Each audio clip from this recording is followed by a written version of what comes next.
살다 보면 화를 참기 어려운 순간이 있습니다.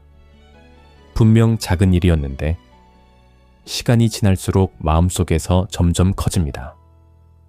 특히 가까운 사람에게 받은 상처는 쉽게 사라지지 않습니다. 왜 나만 이해해야 하는지, 왜 내 마음은 몰라주는지, 그 생각이 반복되면 분노는 점점 깊어집니다. 하지만 부처님께서는 화를 억지로 누르라고 말씀하지 않으셨습니다. 그 마음을 바라보고 다스리는 수행이 필요하다고 말씀하셨습니다. 오늘은 부처님 말씀을 통해 분노를 어떻게 다스려야 하는지 차분히 이야기해 보겠습니다. 화는 순간적으로 커집니다. 사람의 감정은 생각보다 아주 빠르게 커집니다. 처음에는 작은 서운함이었는데 계속 생각하다 보면 결국 큰 분노가 됩니다. 상대의 말 한마디가 머릿속에서 반복되고 마음은 점점 거칠어집니다. 그 순간 우리는 상대를 이해하려 하기보다 내 감정에만 집중하게 됩니다. 부처님께서는 법구경에서 이렇게 말씀하셨습니다.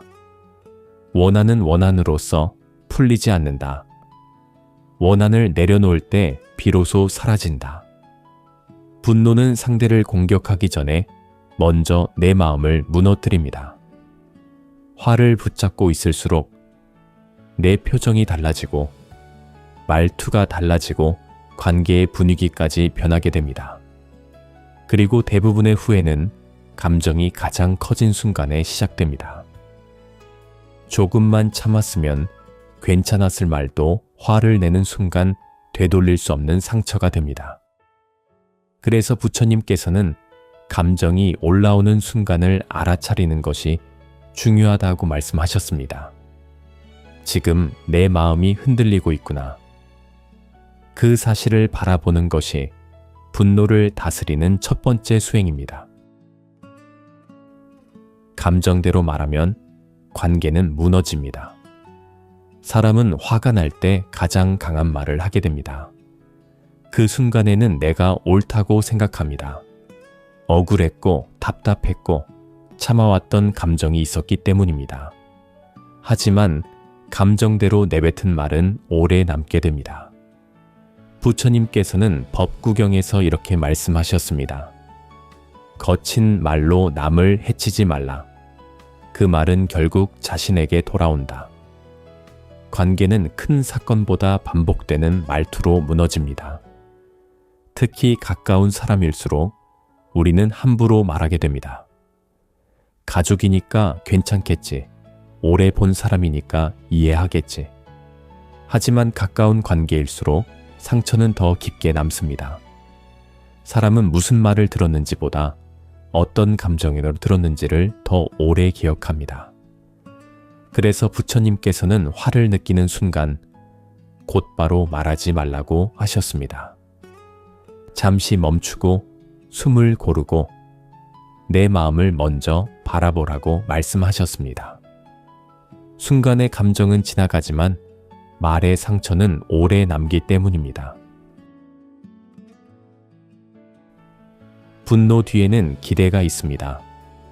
우리가 화가 나는 이유는 대부분 기대가 있기 때문입니다. 나는 이렇게 했었는데 왜 저 사람은 나를 이해해주지 않을까? 나는 배려했는데 왜 내 마음은 몰라줄까?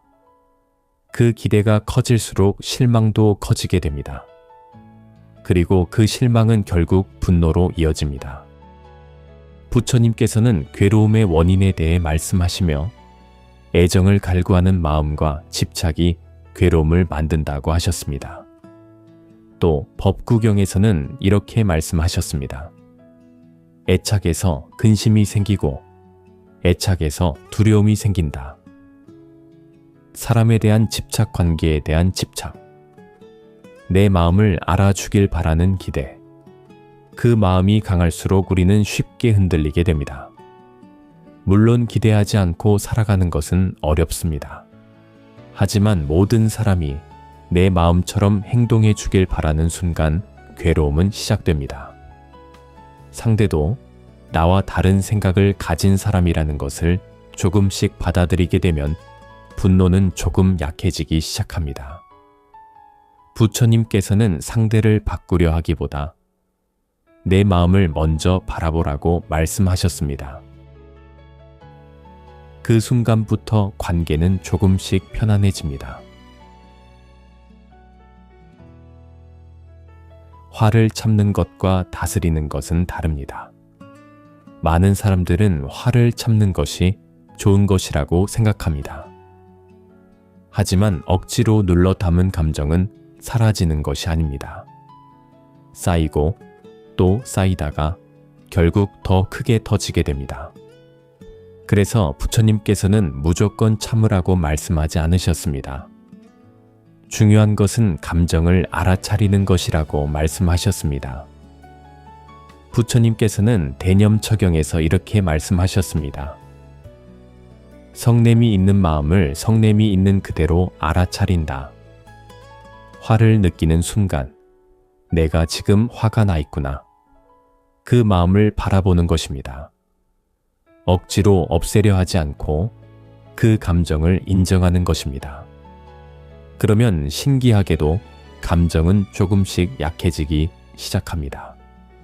하지만 감정을 부정하면 오히려 마음속에서 더 커집니다.